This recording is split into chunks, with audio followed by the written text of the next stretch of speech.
पैसे की कमी के कारण नहीं कर पा रहे हैं श्राद्ध तो पितृपक्ष में अवश्य करें ये उपाय, कट जाएगा पितृदोष।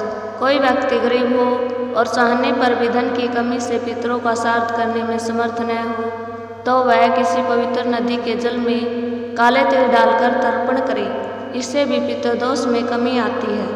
कच्चे दूध, जौ, तिल व चावल मिलाकर नदी में बहा दे। ये उपाय आप सूर्योदय के समय करें तो अच्छा रहेगा। श्राद्ध पक्ष में किसी विद्वान ब्राह्मण को एक मुट्ठी काले तिल दान करने से पितर प्रसन्न हो जाते हैं। अगर श्राद्ध करने वालों की साधारण आय हो तो वह पितरों के श्राद्ध में केवल एक ब्राह्मण को भोजन कराए या भोजन सामग्री जिसमें आटा, दाल, चावल, फल, शक्कर, सब्जी और दक्षिणा हो दान करे। अमावस्या को बबूल के पेड़ पर संध्या के समय भोजन रखने से भी पितर प्रसन्न होते हैं। भोजन से पहले तेल लगी 2 रोटी गाय को अवश्य खिलाए। देवता और पितरों की पूजा स्थान पर जल से भरा कलश रखकर तुलसी या हरे पेड़ों में चढ़ाए। सर्व पितर अमावस्या के दिन चावल के आटे के 5 पिंड बनाए, वैसे नदी में बहा दे।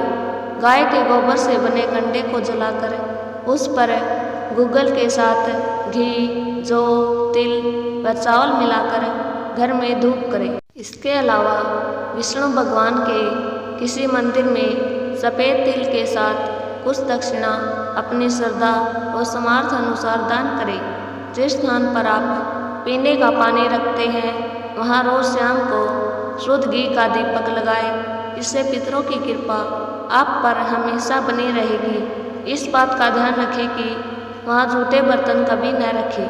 पितरपक्ष में पीपल की परिक्रमा अवश्य करें। अगर 108 परिक्रमा लगाई जाए तो पितरदोष अवश्य दूर होगा। पीपल की 108 परिक्रमा पितरपक्ष से निरंतर 108 दिन तक लगाए। प्रतिदिन दुर्गा सप्तशती या सुंदरकांड का पाठ करने से भी इस दोष में कमी आती है। पितरदोष जनित संतान कष्ट को दूर करने के लिए हरिवंश पुराण को सुने या स्वयं नियमित रूप से इसका पाठ करें। पितरपक्ष में अपने पितरों की याद में पीपल या बरगद का वृक्ष लगाए। उसकी पूर्ण श्रद्धा से सेवा करने से भी पितरदोष समाप्त होता है। विष्णु भगवान के मंत्र जाप, श्रीमद् भागवत गीता का पाठ करने से भी पितरों को शांति मिलती है और दोष में कमी आती है। अमावस्या के दिन अपने पूर्वजों के नाम पर मंदिर में दूध, चीनी, सफ़ेद वस्त्र व दक्षिणा आदि दे। ग्रहण के समय दान अवश्य करें। जब भी किसी तीर्थ स्थान पर जाए तो अपने पितरों के लिए 3 बार अंजलि में जल ले उसका तर्पण अवश्य करें। श्रीमद् भागवत गीता का 11वां अध्याय का पाठ अवश्य करें। शनिवार के दिन पीपल की जड़ में गंगा जल, काले तिल अवश्य चढ़ाए।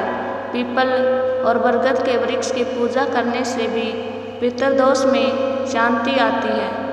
घर के सभी बड़े बुजुर्गों को प्रेम, सम्मान और पूर्ण अधिकार दिया जाना चाहिए। धार्मिक मान्यता है कि ऐसा करने से पितरदोष में लाभ मिलता है। सूर्योदय के समय किसी आसन पर खड़े होकर सूर्य को निहारने, जल चढ़ाने, उसे शक्ति देने की प्रार्थना करने और गायत्री मंत्र का जाप करने से भी सूर्य मजबूत होता है, जिसकी कमजोरी ही पितरदोष का मुख्य कारण है।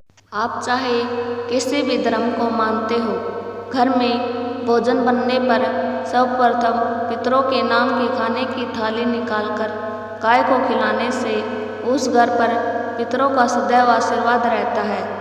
घर के मुखिया को भी चाहिए कि वह भी अपनी थाली से पहला ग्रास पितरों का नमन करते हुए गौ के लिए अलग निकालकर उसे खिला दे। श्राद्ध पक्ष या वार्षिक श्राद्ध में ब्राह्मणों के लिए तैयार भोजन में पितरों की पसंद का पकवान जरूर बनाए। अगर कोई व्यक्ति ऊपर बताए गए उपायों को करने में किसी कारण कठिनाई महसूस करे तो वह पितरों को याद कर गाय को हरा चारा अवश्य खिलाए। इतना भी संभव न हो तो सूर्यदेव को हाथ जोड़कर इस प्रकार प्रार्थना करें, मैं श्राद्ध के लिए जरूरी धन और साधन न होने से पितरों का श्राद्ध करने में असमर्थ हूँ। इसलिए आप मेरे पितरों तक मेरी भावनाओं और प्रेम से बड़ा प्रणाम अवश्य पहुँचाएं और उन्हें तृप्त करें।